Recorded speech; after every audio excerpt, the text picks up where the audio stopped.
Bismillahirrahmanirrahim. Assalamualaikum warahmatullahi wabarakatuh. Ila syarafin nabiyil kiram Muhammad sallallahu alaihi wasallam wa kafatil anbiya wal mursalin wal ulama'i was salihin wa ila arwahi jami'il ahli al-qubur minal muslimin wal muslimat wal mu'minin wal mu'minat syai'un lahum al-Fatihah. A'udzu billahi minasy syaithanir rajim. Bismillahirrahmanirrahim. Alhamdulillahi rabbil alamin. Arrahmanir rahim. Maliki yaumiddin. Iyyaka na'budu wa iyyaka nasta'in. Ihdinas siratal mustaqim. Siratal ladzina an'amta 'alaihim ghairil maghdubi 'alaihim waladdallin.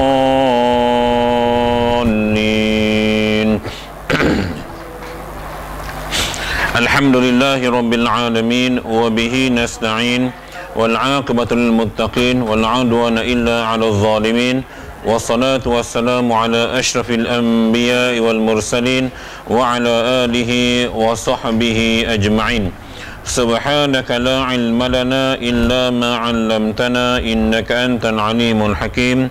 Rabbi shrah li sadri wa yassir li amri wahlul 'uqdatan min lisani yafqahu qawli. Allahumma yassir umurana wa la tu'assir. Rabbi yassir wa la tu'assir. Rabbi tamim bil khair. Amin ya rabbal alamin. Baik. Alhamdulillah, marilah sama-sama kita merafakkan kesyukuran kepada Allah Subhanahu wa taala kerana di pagi ini dapat sama-sama kita berjumpa kembali dalam siri kelas pengajian kita. Dan alhamdulillah saya rasa kita punya perancangan untuk puasa Muharram, Tasu'a dan Ashura rasa dapat semua tunai kon. Alhamdulillah. Satu pencapaian mungkin kita tak sangka sebelum ni, kita mungkin tak pernah buat sebelumnya. Jadi bila kita buat dalam bentuk jemaah tu dia menjadi okey. Cuma saya buka kat rumah lah, tak buka kat sini lah, tak risau sebab family. Apapun tahniah saya ucapkan. Moga kalau ada lagi benda-benda yang kebaikan kita jumpa, kita bakat buat secara jemaah tu. Dengan cara jemaah tu dia lebih memberi semangat, motivasi untuk kita buat kerja-kerja ibadat ni, insyaAllah. Baik. Kita akan masuk pada minggu ni pada bab tawaf wida'. Faslun fi tawafil wida'i. Faslun fi tawafil wida', muka surat 73. Muka surat 73. Tajuk tengah-tengah tu, tajuk yang tengah-tengah tu. Yang kitab lah, yang terjemahan saya tak tahulah. 113 kitab terjemahan.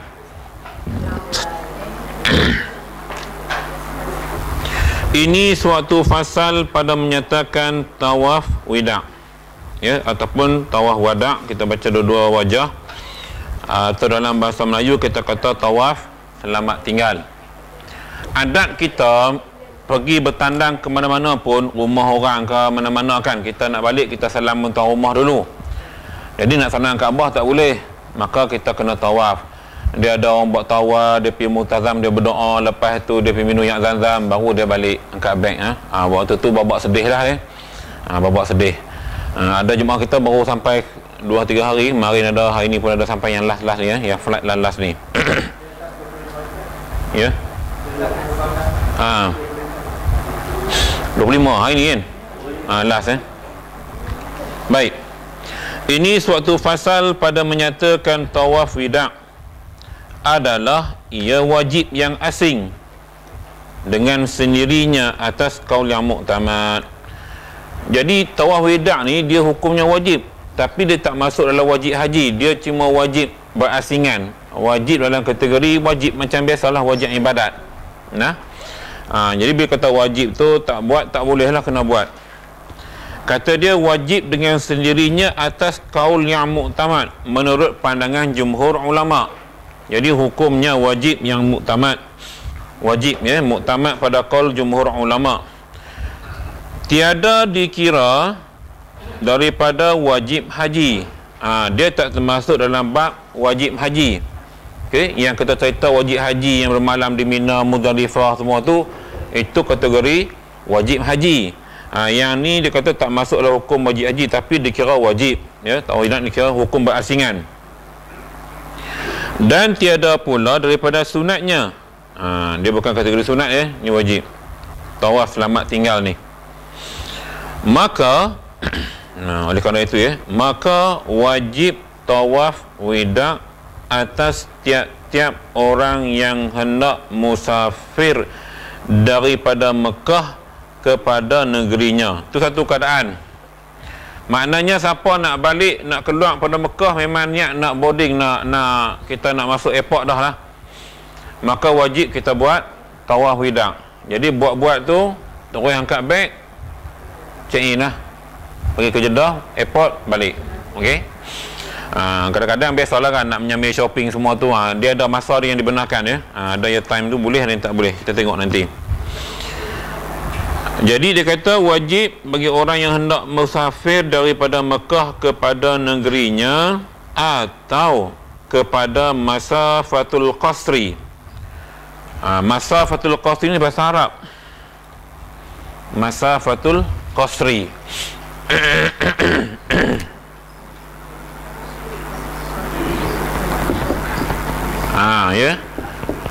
Maknanya tempoh ataupun jarak qasar. Maknanya 2 marhalah lebih kurang 90 km. Kita nak keluar daripada kawasan Mekah, tak kira lah, walaupun bukan balik negeri, nak pergi tempat lain lah, kita nak pergi di tempat lain. Contoh mungkin nak pergi Madinah ke, nak pergi Mesir ke, nak pergi, kira luar pada jarak ni. Itu dipanggil masafatul qasri, tempoh jarak yang kita boleh qasar solat. So dalam kilometer lebih kurang 89 ke 90 kilometer lah. Maknanya dua marhalah. Yang ni kena buat tawaf wida. Okey. Bismillah.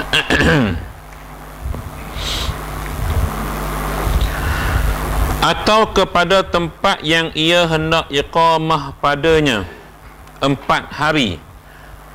Okey. Keadaan ketiga, dia kena buat tawaf wida kalau dia nak keluar lebih daripada 4 hari daripada Mekah. Dia nak pergi duduk mana-mana lah. Kadang-kadang tak terikat dengan kilometer, tapi dia nak pergi tu duduk. Iqamah ni bukan iqamah sembahyang tu. Tuan-tuan dah faham iqamah sembahyang, apa kaitan pula iqamah sembahyang dengan ni? Takkan kena iqamah 4 kali pula? Tak. Maknanya iqamah daripada perkataan muqimun. Aqama yuqimu. Kan Quran sebut aqimus salah, jadikanlah kamu sembahyang. Aqimu kan daripada perkataan aqama, mendirikan, menduduki, mengadakan, duduklah. Kita nak duduk kat situ, mukim, bermukim. Itu maksud sini aqamah atau iqamah. Aqamah, kita nak duduk kat situ padanya 4 hari. Okey, maka wajib ia berniat akan wida. Maka dia kena buat tawaf wida. Maka lafaz niatnya seperti katanya nawaitu an utawwifa tawafal wida'i sab'an kamilan lillahi ta'ala. Tuan-tuan niat Melayu pun tak apa nah. Sahaja aku tawaf akan tawaf wida' 7 keliling kerana Allah Ta'ala. Jadi niat Melayu lah tuan-tuan. Tuan-tuan nak baca lidah Arab tergeliat nanti susah. Dan yang penting innamal a'malu binniyat. Niat tu. Ya, niat. Kalau kita berada di Mekah, kita buat lawatan tapi belum marhalah. Pada nama sehari je. Balik pula tak? Balik dia belum kan? Kalau dia ada, kita akan cerita lepas ni. Dia ada yang dia belum, dia akan sampai, sabar nah. Baik, cuma saya nak tambah sikit tuan-tuan. Isu pusingan dalam Islam, ibadat dalam Islam, khususnya ibadat haji kan, putaran mengikut lawan arah jam, ataupun kita kata ikut tawaf 7 kali.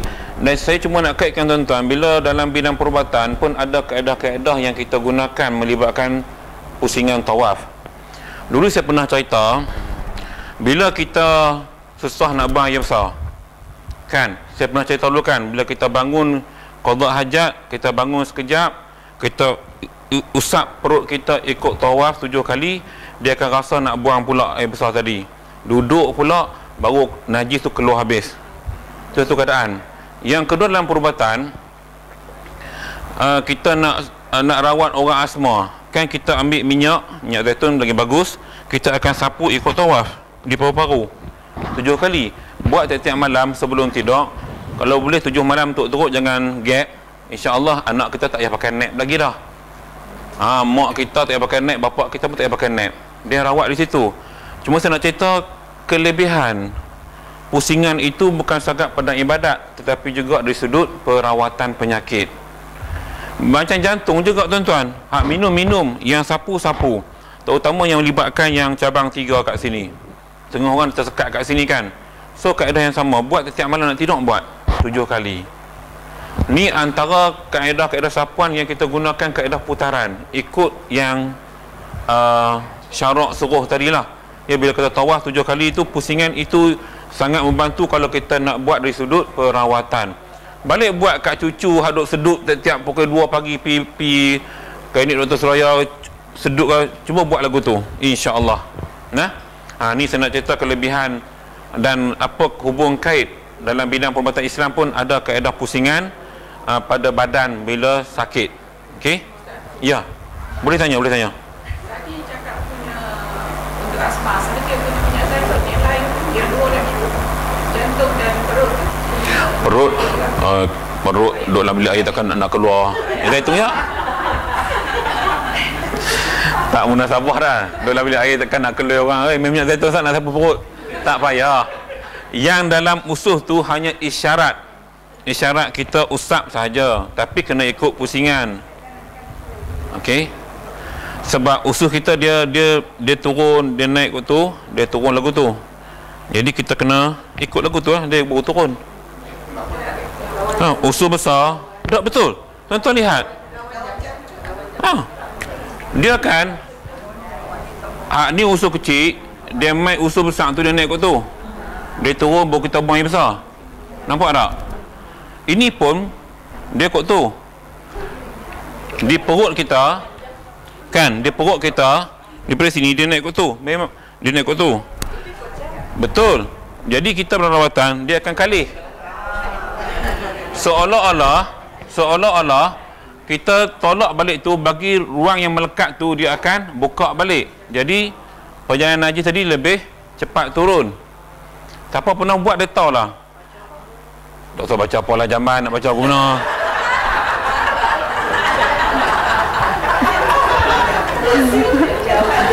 Dia bila excited ni kan, dia tak tengok tempat dah. Duk biasa mengaji semua kena baca kan. Zaman doa baca sebelum tu sudah. Lepas tu keluar, sudah selesai. Ya. Dia semangat tu lebih lagu tu lah. Terlebih belajar. Tak, tuan-tuan buat ni, saya cukup yakin kalau nak bagi perut kita tu sihat. Usap tangan kiri lah. Dapat dia tak sesuai kanan. Okey, nah boleh faham nah? Baik. Mudah ya pun. Yang ada dengan jantung tu tangan kiri. Dia elok ni, kalau sini kita tangan kiri, kalau sini tangan kanan. Dia macam tu. Dia terbalik. Sebab kalau kita ni, dia tak pun nak selesa kegunaan. Jadi kena ini. Tapi kita buatlah, yang biar orang lain buat, payah. Jadi kot lain. Kita buat sendiri nah. Kita buat sendiri.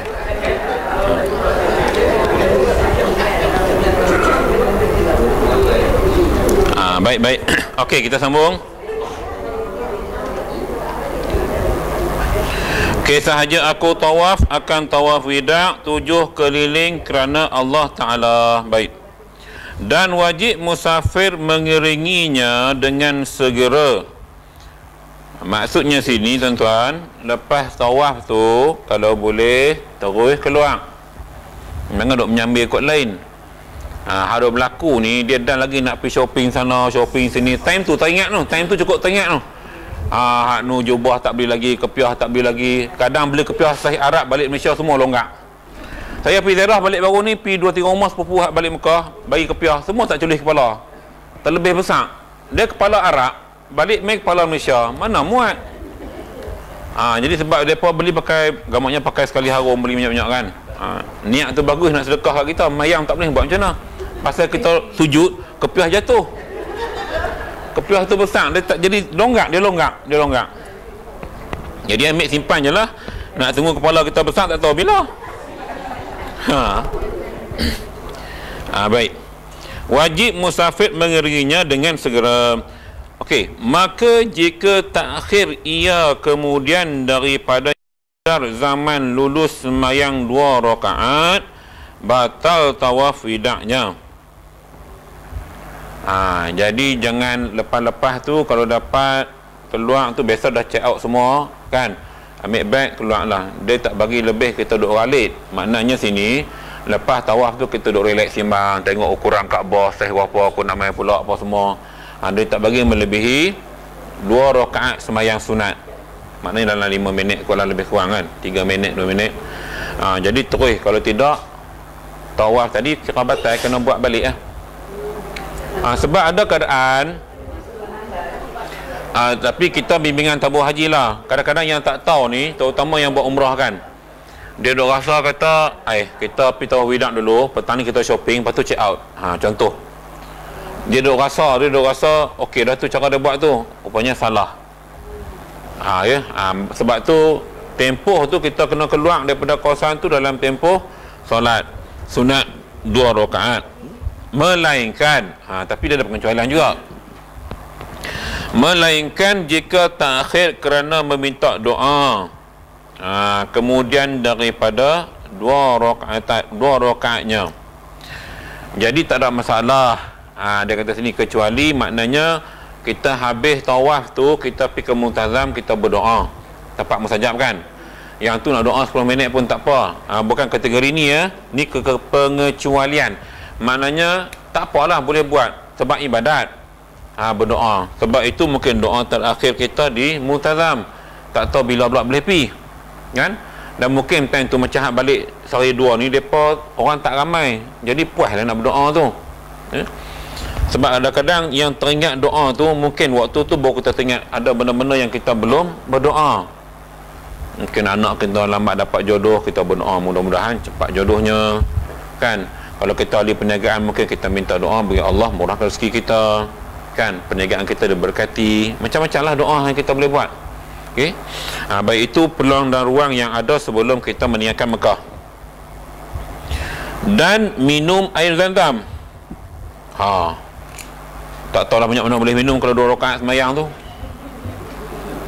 Pecah perut makan kan, minum. Tapi lah mereka bagi walik kan. Jadi nak minum lah, ambil keberkatan. Dia tak sama kita minum di sana dengan minum di sini. Dia lain. Sebab tu ramai lega penyakit sana, balik jadi sini sakit balik. Sana lega sebab dia punya magnesium tu tinggi dalam dia, mineral tu tinggi, pH dia rendah sangat. pH dia punya bacaan pH tu. Jadi tu yang membantu orang sakit lutut lega kat sana. Air tu, pada air tu fungsi dengan cuaca sana lah. Balik Malaysia sejuk, jadi sakit tu datang balik. Tu biasalah tu tak sama. Dan pada multazam atau takhir kerana pekerjaan safarnya, pekerjaan safar maksudnya musafir, seperti membeli bekal. Ni cerita yang musafir. Kalau zaman dulu dia guna unta, dia guna yang ni, benda tu dipanggil persediaan tu dikira tak termasuk dalam kategori menunggu yang lebih 2 rakaat tadi. Dia nak beli bekalan dekat, dia nak balik pula kan. Macam kita naik flight, kita tak beli bekalan, kita shopping. Dia tak sama tuan-tuan. Dalam kitab ni maksudnya bekalan dalam perjalanan nak balik itu, kok padang pasir naik unta mungkin banyak masalah. So dia kena ada lah mungkin tayar spare, kau semua spare lah. Kalau pun unta tak ada tayar. Tapi contoh ibaratnya gitu. Persediaan pam apa semua, periuk belanga, tu contoh. Yang tu boleh. Jangan tuan-tuan kias yang boleh pasal bekalan ni kita nak shopping senang-senang. Tu yang tak mau tu. Dan mengikat kenderaannya. Tak payahlah kalau kita kereta apa terbang tak payah ikat dah. Ni cerita kalau binatang. Sebab tu dia kata ikat. Maknanya ikat kenderaan sini ialah binatang lah ya, unta ke, kaldai ke, apa ke. Oh, sorry. Sudah ada aku pun. Mengikut kenderaan. Sorry. Maknanya sebabnya kenderaan yang ke sana itu pelbagai jenis, pelbagai bentuk lah. Kalau zaman kitab ditulis, mungkin ketika itu kapal laut waktulah, atau mungkin binatang. Dan mungkin zaman tu kapal terbang mungkin tak apa nak famous lagi lah di Malaysia ni. Ramai tok-tok kita dulu pergi dengan kapal laut ya, berbulan-bulan pergi. Maka tiada batal. Nampak ya? Dah kuasa tak apa ya. Dan jika panjang takhirnya sekalipun, tak batal ya, sebab ada pengecualian. Dan demikian lagi jika telah berdiri sembahyang jemaah dan sembahyang ia serta mereka itu, tu boleh. Kebetulan kita nak tawaf wida' tu awam mayang solat fardu jemaah, no problem, pergi sembahyang dulu apa semua. Lambat kerana tu tak apa ya. Baik. Dan berpaling dengan bersegera dan wajib dam atas orang. Paling segera tu terus habis sembahyang terus keluar lah. Dan wajib dam atas orang yang meninggalkan dia. Tinggalkan apa ni? Tinggalkan tawaf wida'. Tu kena dam ya, kena denda. Tetapi jika kembali ia dahulu daripada sampai kepada masafatul qasri dan tawaf ia, maka tiada dam atasnya. Dia keluar dia teringat, aku tak buat tawaf lagi dalam perjalanan ya. So dia patah balik, dia buat tawaf. Jadi tak kena dam lah. Yang kena dam tu terus pergi sampai ke tempat sana dah, yang tu kena dam. Biasanya setakat ni jaranglah orang terlupa ya. Sebab kalau tabung haji tak ingatkan pun, member sebelah akan ingatkan, sahabat-sahabat. Sebab benda penting. Mana-mana pun, sama ada kita buat umrah ataupun buat haji, benda ni penting ya. Kita akan buat penutup ya, dipanggil tawaf penutup ibadat. Baik. Tetapi jika kembali ia dahulu daripada sampai kepada masafatul qasri dan tawaf ia, maka tidak dam. Jika tiada sampai ia kepada tempatnya. Adapun jika sampai kepada tempatnya yang kurang daripada 2 marhalah, wajib dam atasnya dengan sampainya kepada tempat itu. Jadi yang tak patah balik tadi gagah pergi juga, walaupun tak sampai 2 marhalah, dia tetap kena bayar dam. Dia tetap kena bayar dam. Jadi cerita senang faham tuan-tuan. Walaupun mungkin ingat, mungkin tak pernah berlaku kot, tapi kitab tulis ni mungkin ada berlaku pada orang yang duduk kawasan sana lah. Macam kita sini memang dah diingatkan, bukan senang ya nak patah balik semua. Jadi mutawif akan pesan dah, jangan lupa sebelum kita keluar, kita akan tawaf wida', ucap selamat tinggal kepada Kaabah ya. Dan tiada gugur dengan kembalinya. Sampai sana nak patah balik, dia tak kira dah, kena adam dulu. Dan tiada wajib tawaf wida' atas perempuan yang haid. Tu dah biasa ya, memang kita dah faham dah. Dan nifas, maka manakala suci ia dahulu daripada bercerai dengan Mekah, wajib atasnya kembali atau kemudian daripadanya. Maka tiada dan sunat kemudian daripada sembahyang. Itu habis dekat situ ya. Maksudnya sini, kalau dia dah bersih, suci ia, kemudian daripada bercerai dengan Mekah, dah keluar pada Mekah tu, tiba-tiba dah bersih, mungkin dekat tengah-tengah jalan boleh mandi, kata dia sini wajib atasnya kembali waktu tu atau kemudian daripadanya. Maknanya dia pergi dulu, lepas tu ada masa dia balik boleh buat. Sebab pengecualian kes perempuan dia lain sikit. Dia tak boleh mandi-mandi, dia patah balik. Jadi itu ada masyarakat lain pula. Maka dia boleh teruskan perjalanan ada masa nanti dia boleh patah balik buat. Okey. Ni biasa jarak yang tak jauh lah ya. Kalau kita turun nak melancong mana-mana payah lagu tu. Biasanya kita akan ini sebab tu orang pergi haji ni elok pergi yang dah habis ni kan, senang. Tak terikat dengan isu-isu yang melibatkan darah haid kita tu, ya. Saya tak tahu kalau ada kes yang pergi sana mungkin Allah Ta'ala takdirkan periodnya tu memang tak datang sepanjang bulan haji. Ada tak kes lagu tu? Saya tak tahu lah yang tu. Ada tak? Kadang-kadang mungkin ada, mungkin wallahualam. Bekas sebab penyakit lah, ni bekas sebab penyakit. Ada ubat ubat untuk tahan period ni. Dia makan ada rasa lagi. Lepas tinggal di sana headnya akan ada pada balik sekolah baru ada. Alhamdulillah. Oh, jadi maknanya ada ya ubat-ubat yang membantu ni ya. Tak apalah kalau macam tu. Tapi jangan terusan ambil lah, tak apa. Sebab ada risiko di sudut lain lah. Okey. Baik-baik. Dan sunat kemudian daripada sembahyang sunat tawaf bahawa ia pergi ke multazam dan meminta doa padanya. Lepas sunat tawaf tu kita pergi solat sunat tawaf, kita pergi ke multazam doa. Kemudian maka meminum air zam-zam dan kenyangkan daripadanya. Kemudian kembali mengucup Hajarul Aswad. Kemudian maka berjalanlah ia keluar pada bab al-wida. Selesailah, habislah minum zam-zam, Hajarul Aswad, balik. So ada masa pergi pula, ya. Baik.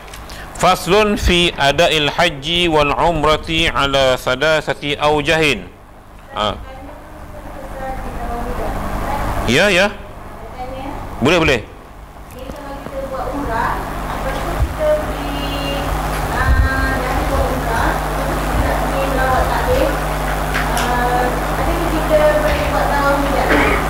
Berapa jarak? Lebih kan? Kalau ikut pandangan yang ni kena buat. Kena buat. Bermukim tak? Tak bermukim. Balik pula balik pula tak apa. Dia cerita ni Hanafi tu dia niat bermukim terus 4 hari tak boleh Dia macam kita pergi Mekah, lepas tu pergi Madinah, kita tak balik Mekah dah tau. Tu yang kena buat tu. Kalau masa kita boleh patah balik apa semua tu lain. Sebab tu dia kata tadi syarat tu kena mukim dulu. Niat tu, niat bermukim. Kalau niat pergi ziarah Sa'ab Taif, kemudian kita balik ke Mekah pula, tu tak apa. Tu kira kita pergi patah balik. Bukan kita niat nak tinggalkan Mekah lagi. Ni cerita ni niat nak keluar memang dah kita kata mungkin nak mai pula minggu depan ke apakah, tu boleh lah. Okey.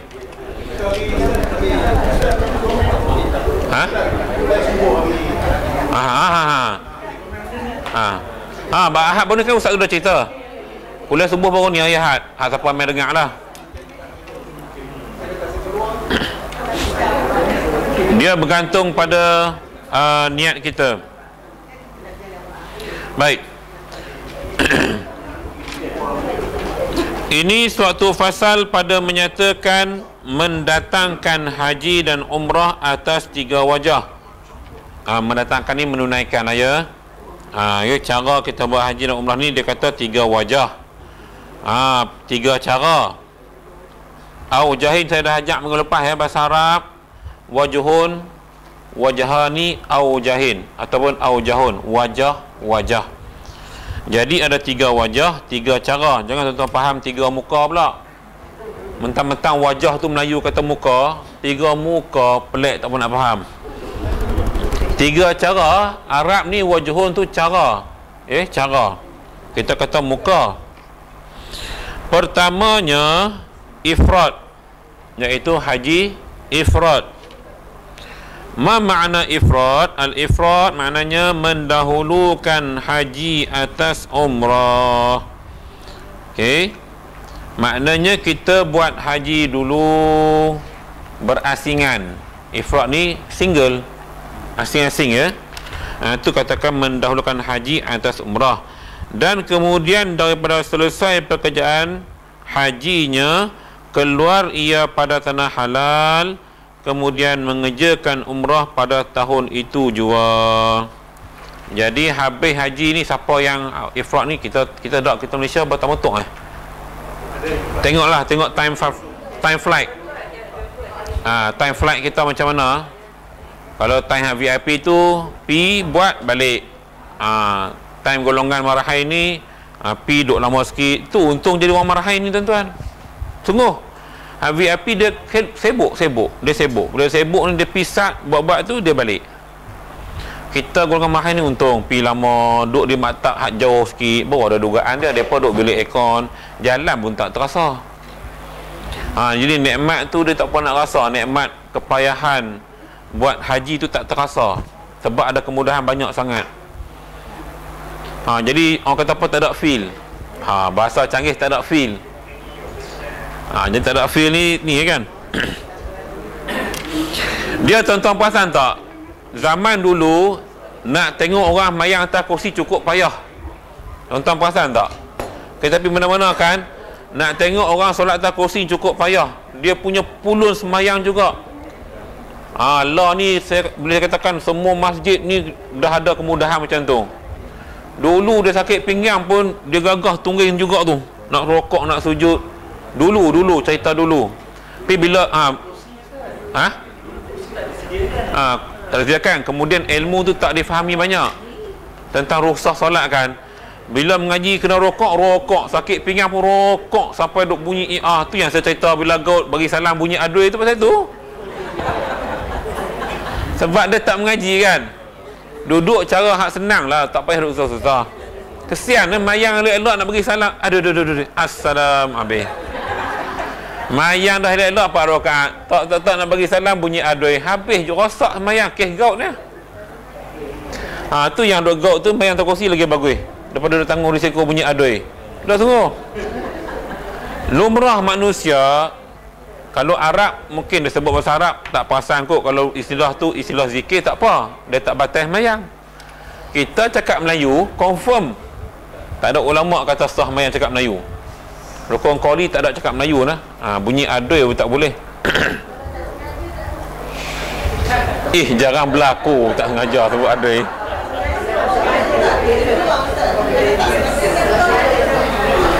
Dia kalau tak sengaja ni orang latah lah. Orang latah. Sebab saya nampak kalau ketika solat kita punya mind kita tak fokus, ingat cerita lain, yang tu mungkin akan keluar benda-benda yang di luar jagaan. Solat kita kan kita suka ingat macam-macam.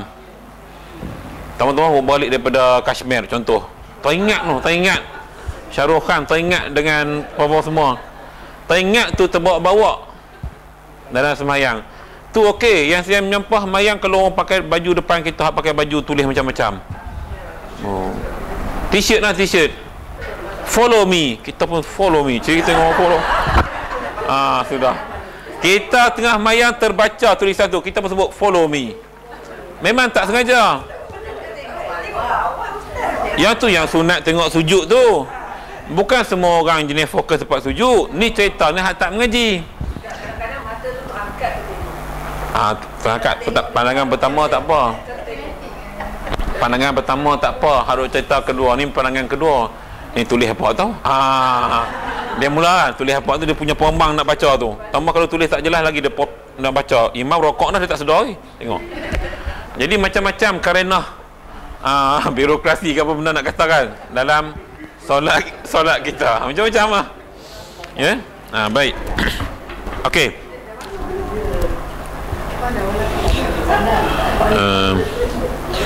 Dan kemudian daripada selesai pekerjaan hajinya, keluar ia pada tanah halal mengerjakan umrah pada tahun itu jua. Itu dipanggil haji ifrad. Dan mendatangkan dengan segala pekerjaannya. Okey. Maka haji ifrad ini terlebih afdal daripada tamattu' dan qiran, serta tiada dam atasnya. Jadi haji paling afdal ialah haji ifrad lah, sebab tak ada dam. Ya. Ya. Dia kena pergi ke Mekah terus dia untuk haji. Biasa gitu lah. Tapi kalau dia pergi Madinah dulu. Dia tak di ifrad je. Dia daerah dulu. Melainkan dia pergi ke Mekah tu sekejap. Haji di Mekah. Dia tak timbul isu situ. Dia yang penting tanah haram, dia buat haji dulu. Kemudian habis haji tu kita keluar ke tanah halal. Lepas tu baru kita buat umrah pula. Hak yang tu dikira ifrad tu. Isu pergi mana tu sebab penerbangan kita, sebab kita punya kapal terbang tak cukup, kena beransur-ansur bertolak tu. Okey, dia macam tu. Dia semua ada kelebihan. Pergi Madinah dulu, pergi Mekah, Mekah baru Madinah, semua ada kelebihan dan dia punya keistimewaan dia lah. Baik. Maka afdal ifrad daripada tamattu' dan qiran jika ia umrah pada tahun itu jua. Okey. Tuan-tuan, dalam kitab dia tulis, dia kata hukum ifrad ini lebih afdal kalau kita buat haji, habis keluar tanah haram, tanah halal, buat umrah pula, masuk Mekah pula niat umrah, dan umrah buat pada tahun tu juga, itu baru afdal dan tak kena dam. Keadaan pertama ya. Adapun jika ia takhir mengerjakan umrah daripada tahunnya, maknanya umrah dia tak buat, dia nak pergi buat hari lain, masa lain lah ya, bukan masa musim tu, dia nak main waktu lain, maka tamattu' dan qiran itu afdal daripada ifrad. Faham tuan-tuan ya? Dia berbeza. Ni kalau orang kok sana lah ya, sebab kita jauh kena pakai cara yang ni lah. Yang dekat sana mungkinlah aku nak main buat umrah lain pula. Cuma dia kata sini, kalau kita pi tu nak buat haji saja benar balik, mai pula nak buat umrah, jadi hukum ifrad kita tadi dikira sebagai tak afdal dah. Afdal tamattu' qiran balik. Dia eloknya kita buat dalam time tu juga, tahun yang sama ataupun waktu musim yang sama, macam sekarang lah ya. Macam sekarang lah, dah Muharram, orang dah balik, ada yang buat umrah lagi dan sebagainya. Dan keduanya tamattu', iaitu mengerjakan umrah pada bulan haji dan selesaikan pekerjaannya, kemudian ia mengerjakan haji pada tahun itu jua. Ya. Ini dipanggil haji tamattu'. Hak pi awal ke Mekah, dia buat umrah dahulu dalam bulan haji. Bulan haji dia start lepas Syawal, start 1 Syawal sampai Zulkaidah tu bulan haji, Zulhijjah bulan haji. So dia pi awal, bulan puasa pi dah. Okey, bulan puasa dia pi dah, maka dia buat umrah dahulu. Okey, lepas tu masuk haji boleh buat haji. Ini dipanggil haji tamattu'. Ni bagus kata dia di sudut ni. Hukumnya pun lebih afdal daripada qiran ya. Ni melibatkan tempoh masa yang panjang lah. Datang awal, buat haji dulu, buat umrah dulu, mai musim haji baru buat haji. Ini haji tamattu'. Kebanyakan Malaysia buat gitulah ya. Maknanya yang pergi awal tu dia pulang buat tamattu' lah. Yang pergi lewat tu mungkin qiran. Ya. Gitu. Dan ketiganya qiran. Qirannya bukan qorin, qiran. Qorin tu hak kemak kita tu. Tu malam ada siapa main rumah saya cerita, dia mimpi mak dia kata kat dia, angah tahun depan kamu akan susah. Dia menjumpa saya kata, mak hidup kan mati? Mak hidup, mak dia masih hidup. Kalau saya kata, kalau mak masih hidup, yang mimpi tu qorin tu, biasa gitulah. Duk ramal kamu susah senang. Jadi dia antara percaya dengan tidak lah. Saya kata tanya mak abang lagu tu betul ke dalam mimpi? Mak dia pun tak tahu. Iyalah benda mimpi kan. Mungkin kebenaran tu ada, mungkin tidak. Susah macam mana kita pun tak tahu kan. Ini biasalah ya. Tu qorin, ni qiran. Dia perkataan hampir sama tau. Buang alif tambah ya ya. Qiran ni, qiran dia serentak sama. Qorin pun sama juga. Tapi qarin ni gelaran untuk makhluk yang sama macam kita yang Allah ciptakan, ya, yang tak nampak, kembar kita yang tak nampak. Okey, ketiganya qiran, iaitu ia mengerjakan haji dan umrah kedua-duanya sekali pada bulan haji. Buat haji dan umrah serentak niatnya tu. Ataupun dia kata ia mengerjakan umrah kemudian dimasukkan haji atasnya dahulu. Okey. Dahulu daripada ia memperbuat sesuatu daripada pekerjaan umrah kemudian. Maknanya sama ada dia mungkin masa haji tu panjang, ya. Dia buat umrah lepas tu baru dia buat haji. Tapi dia buat dalam musim haji lah, waktu tempoh haji tu, maka ini dipanggil haji qiran. Buat serentak, buat yang sama. Sudut pahala tu mungkin tak apa nak banyak lah, ya. Fadilatnya tu kelebihan. Maka ia mengerjakan pekerjaan pada dua surah, dua bentuk, dua gambaran, ya, dua cara tu, maka hasillah baginya haji, dan tertegah dimasukkan umrah atas haji kerana tiada bertambah sesuatu faedah bersalahan akasnya yang dahulu itu kerana bertambah dengan dia wukuf di Arafah dan mubit dan melontar. Baik, cerita sini dia kata elok tu kalau nak buat qiran ni, sama ada kita niat serentak ataupun kita buat umrah dahulu waktu haji, kemudian kita niat haji. Yang dia tak bagi di sini, dia kata takut bertindan tu kalau kita nak pegu haji. Pegu haji ni kita macam mana? Kita kata kita nak double haji tahun tu, kan konon-konon nak pahala lebih. Jadi buat benda-benda tu jadi bertindan-tindan, nak buat dua kali. Yang tu tak boleh lah. Jadi eloknya tadi cara yang afdal tu, sama ada ifrad ataupun tamattu'. Sebab itu tempoh haji yang Malaysia bagi ni 40 hari kan, cuti 44 hari. Yang kerajaan 40 kan. Allah tambah dah kata 44 dah. Sebab umur saya urus cuti, dia beritahu dah tambah dah 44 hari kot. Tapi kira 40 juga sebab 2 hari perjalanan pergi balik dalam masa cuti tu juga, ya. Kalau kita pergi tak sampai masa yang diberi tu dapat cuti. Ambil cuti ni kan. Cuti 35 kita dapat 44. So yang masih berkhidmat tu guna-gunakanlah, ya, peluang tu. Jangan tunggu kita pencen pula jadi rugi, ya. Buat cuti yang diberikan kan kita tak buat. Baik.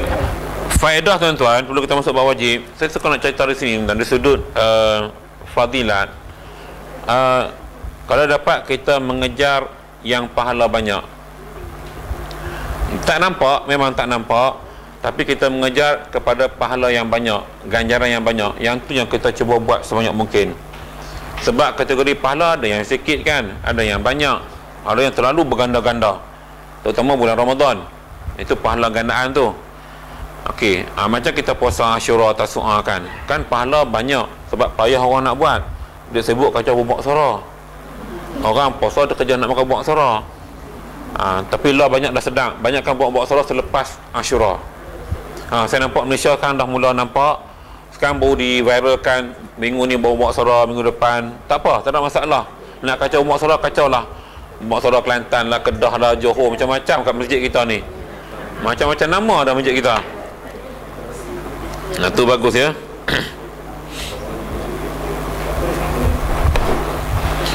Dia kalau orang tua-tua dulu, tujuan tu ialah untuk rasa gembira bila berbuka tu, makan bubak sara. Cuma orang luar faham, kerja buat tu cara nak makan sebelum buka puasa. Hak ni yang payah, ha. Jadi sebab bila nak puasa kan, dia macam kenuri lah, ya. Macam kita buat baru ni lah. Happy sangat, ya, suasana tu. Bukan senang. Baik. Dan wajib atas tiap-tiap daripada orang yang mengerjakan tamattu' dan qiran itu dam. Maka wajib dam tamattu' dengan 4 syarat. Ya, kalau haji tamattu' ada 4 syarat dia nak kenakan dam. Pertamanya, bahawa tiada ia daripada hadiril ihram, hadiril haram, hadiril haram. Yang pertama, tiada ia daripada hadiril haram, iaitu orang yang tempat kediamannya tiada sampai 2 marhalah daripada tanah haram. Yang duduk sana lain. Ni kira kita duduk luar ya. Keduanya bahawa ia mengerjakan ihram umrah pada bulan haji. So dia buat ihram pada bulan haji. Ketiganya mengerjakan haji pada tahun itu jua. Maka jika ia umrah dahulu daripada bulan haji, atau ia umrah pada bulan haji dan haji pada tahun hadapannya, tiada wajib dam atasnya. Tu jenuh lah bayar duit dia, nak pergi ni pergi pula. Tu lain lah ya. Demikian lagi tiada dam atasnya jika ia mengerjakan umrah pada lain daripada bulan haji dan dikerjakan pekerjaan umrah sekaliannya pada bulan haji, kemudian maka dikerjakan haji pula. Jadi dia ada banyak keadaan yang kena dam haji tamattu' tadi ya. Keempatnya bahawa tiada kembali ia kepada miqatnya kerana ihram. Itu syarat yang keempat. Syarat yang mewajibkan dam pada haji tamattu'. Itu 4 syarat ya. 4 syarat yang nak kena dam haji tamattu'. Kalau tak ada syarat tak kenalah. Biasanya semua bakal kena tu ya. Dan wajib dam qiran pula dengan 2 syarat. Pertamanya, tiada ia daripada hadirin haram ya, bukan orang yang duduk tanah haram. Keduanya, tiada kembali kepada miqat. Maka waktu wajib dam atas yang tamattu' itu apabila ihram ia dengan haji, kenalah sembelih apa ya. Dan waktu jawaznya, waktu harus ya, kemudian daripada selesai pekerjaan umrahnya dan dahulu daripada ihram haji. Dan tiada diwaktukan sembelihnya dengan satu waktu seperti segala damul jabran, iaitu dam yang dijabarkan, dipaksakan, yang dikenakan cedera pada haji, seperti meninggalkan mubit dan melontar dan ihram pada miqat. Yang ni yang dam yang kita cerita masa bab wajib haji dulu. Dia tak sama kes. Yang dam kes tu dam lain. Ini dam sebab kita buat cara haji tamattu' ataupun cara haji qiran, dia lain cara dam dia. Yang pilih ni dia tahulah ya. Tetapi yang afdalnya disembelihkan dia pada hari raya korban tu di Mina. Sebab tu ramai orang buat korban di sana, kambing sebagainya ya. Itu cerita dia. Dan kita sembelih lembu di sini. Bermula dam tamattu' dan qiran ini dam tertib dan takdir. Dia banyak tuan, tertib takdir, tertib takhir, tahyid takdir, banyak. Saya pun tak pernah ingat.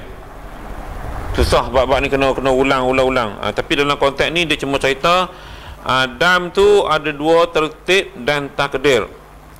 Apa makna tertib? Dam tertib ni maknanya tiada sah berpindah daripadanya kepada gantiannya, melainkan apabila lemah ia daripadanya. Macam kita katalah puasa 2 bulan berturut-turut, okey, tak mampu baru pindah yang kedua. Itu maksudnya memerdekakan 60 orang hamba contoh, atau memberi makan kepada 60 orang fakir miskin. So tak mampu yang atas, baru dibuat yang keduanya. Yang tu dia katakan tiada sah berpindah daripadanya kepada gantiannya, melainkan apabila lemah ia daripadanya. Tak mampu baru kita buat yang kedua, tak mampu baru kita buat yang ketiga. Kan kita dah cerita dulu kan sebelum ni isu bila kena kafarah kan, apa benda yang tak mampu dibuat. Ada yang kena puasa di sana sebulan, balik sini. Dia macam tu dia punya keadaan dia. Dia tak boleh pindah melainkan kalau kita dah tak mampu sangat, lemah. Dan makna takrir, dam takrir itu yang berpindah daripadanya kepada sesuatu, tiada lebih dan tiada kurang. Yang ni yang dam yang jenis level yang sama. Maksudnya kadar denda yang dikenakan tu lebih kurang sama. Tu kita boleh pilih lah. Tu takrir tu ya. Maknanya kalau tak boleh kambing nilai berapa, agak-agak dalam RM700 tu berapa kilogram kambing. Nisbah dia tak ni tepat bilangan berat tu, tetapi dalam lingkungan harga. Kan kita beli by seko-ekor kan, seko. Kalau di Mekah tu ataupun di sana Saudi, seko kambing bukan beratnya sama semua tau, tapi kita kira atas dasar sekor. So lebih kurang saya nak kira berat sama payahlah. Makan pun tak sama banyak, nak kira berat sama banyak macam mana? Kita pun tak sama banyak, berat kan semua tak sama. Maka wajib dan tertib dan takdir ini dengan 9 sebab, iaitu tamatuk dan qiran.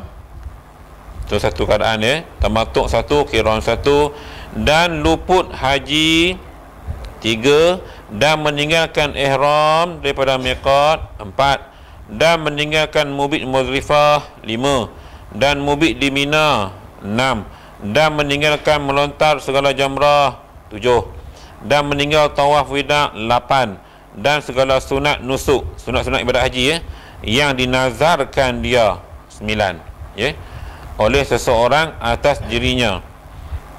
Kalau kita nazar sesuatu di Mekah, nazar nak korban, kata kita nak sembelih unta, tiba-tiba tak mampu, hanya kambing, itu dikatakan dalam konteks nazar yang kita tertinggal, masa kena bayar dam lah. Okey. Dan menyalahi ia akan nazarnya, seperti ia nazar hendak bercukur, maka bergunting. Niat nak cukur kepala, tapi pergi sana pergi gunting rambut. Nazar tu tak boleh, kena dam ya. Atau ia bernazar hendak berjalan, maka ia berkenderaan. Aku ni nak pergi Mekah daripada Mina ke Muzdalifah, nak jalan kaki lah. Dia niat tu, nazar. Tak orang sediakan kereta kat dia, maka bila nazar gitu kena dam, sebab dia ada naik kereta. Ni cerita nazar yang melibatkan haji ya. Bukan tuan nazar SPM dulu ke apa dak, ni tak cerita situ, ni lain. Ni cerita hak di Mekah. Tak kira dia buat cerita kat pergi buat haji, kalau anakku SPM ni aku nak sembelih kambing, hak tu nazar lain. Ni cerita nazar yang melibatkan urusan haji di Mekah. Maka wajib pada tiap-tiap satu daripada yang 9 ini satu kambing yang biri-biri ya, kibas, yang memadai pada udhiyah, pada korban ya. Maka jika lemah daripadanya, maka wajib puasa 10 hari, 3 hari dalam haji jika dapat dipuasa akan dia, dan 7 hari apabila pulang ke negerinya. Pertama kena sembelih seekor kambing. Saya rasa semua jemaah haji tahun ni pernah diceritakan. Tak mampu nak beli seekor kambing, lah berapa rial sana? Duit lah berapa rial? 700 lah tak? Lebih kurang kan? 700 rial. Murah lagi ya? Ya. Sebab kira convert duit kita, duit depa tu kan. Okey, kalau tak mampu nak beli kambing seekor, maka kena puasa 10 hari. 3 hari di Mekah, di Malaysia 7 hari. Kalau tuan lihat yang balik Mekah tu, dia puasa diam, tak makan apa semua tu, tu kena dam lah tu kan. Kita pergi ziarah ni tak makan ke? Saya puasa, faham-fahamnya tu ya. Tak payah tanya ni dam yang mana satu, yang 9 ni jenuh dia. Yang kita mengaji ya. Baik. Dan 7 hari apabila pulang ke negerinya, maka 3 hari itu sunat dipuasakan dia pada hari yang ke-6 Zulhijjah. Okey, start hari ke-6, 7, 8 Zulhijjah kita puasa. Dan yang ke-7-nya dan yang ke-8-nya. Dan hendaklah ia ihram dengan haji pada hari yang ke-5-nya. Okey, dan puasa ia pada beberapa hari yang tersebut, kerana tiada harus mendahulukan puasa atas ihram dengan haji. Jadi dia haji tu dia pakai sampai hari ke-5 aja. Zulhijjah habis tu baru dia sambung puasa pada hari ke-6, ke-7 dan ke-8.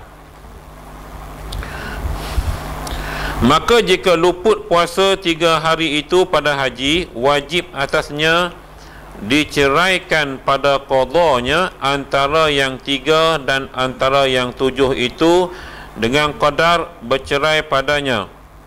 Selang-seli lah ya maksudnya sini. Kalau boleh tu jangan ni, biar buat betul-betul 3 sana 7 sini.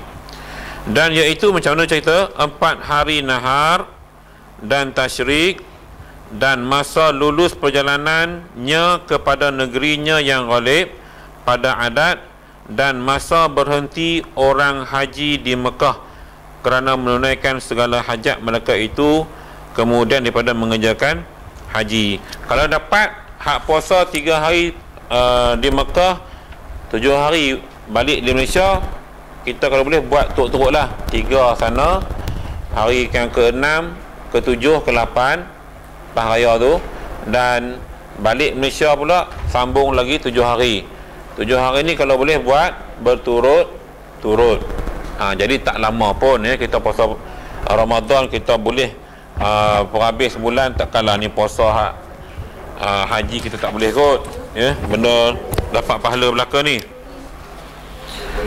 Okey tuan-tuan dan puan, kita berhenti di sini. Kita sambung minggu depan babu ma harrama bi ihram, benda yang haram ya, benda yang tak boleh buat sebab kita pakai ihram. Yang lama orang langgar ni. Hari ni 24 no. Oh, lupa semua tarikh ni ya.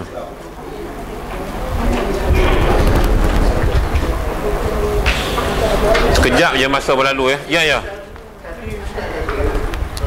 Saya berdengar saya kata yang ada di wayang kambing kita di Mina atau berkorban dengan di dam tu sembelih di Mina, saya tak tahu. Tak, kebanyakan yang orang buat sembelih korban dam ni orang buat di Mina. Dia tak kata situ wajib. Mostly ramai orang dia sembelih dam tu di Mina. Tapi kalau kita nak sembelih hari lain pun, tapi dalam masa tempoh tu tak ada masalah. Dia kata situ tadi kebanyakan orang buat di Mina, tu je. Itu kebanyakan. Dia tak katalah kewajipan. Kebanyakan. Maknanya kemudahan mungkin di situ, di sudut kemudahan. Baik tuan-tuan dan puan, kita berhenti di sini insya-Allah. Minggu depan kita sambung. Minggu depan saya ada saya ada. Minggu depan awal bulan saya ada. Saya ke Sabah, Kelantan 13, Sabah 20. Ada. InsyaAllah baik itu kepada Allah Subhanahu wa ta'ala, tidak baik itu datang daripada kelemahan yang ada pada diri saya sendiri. Aku wa astaghfirullahaladzim wa lakum. Wassalamualaikum warahmatullahi wabarakatuh. A'udzu billahi minasyaitonir rajim. Bismillahirrahmanirrahim. Alhamdulillahirabbil alamin wassalatu wassalamu ala asyrafil anbiya'i wal mursalin wa ala alihi wa sahbihi ajma'in. Allahumma arhamna bil Qur'anil azim waj'alhu lana imaman wa nuran wa hudan wa rahmah. Allahumma dzakkirna minhu ma nasina wa 'allimna minhu ma jahilna warzuqna tilawatahu ana al-laili wa atrafan nahar waj'alhu lana hujjatan ya rabbal alamin. Wa sallallahu ala sayyidina Muhammadin wa ala alihi wa sahbihi ajma'in. Walhamdulillahi rabbil alamin. Taqabbalallahu minkum.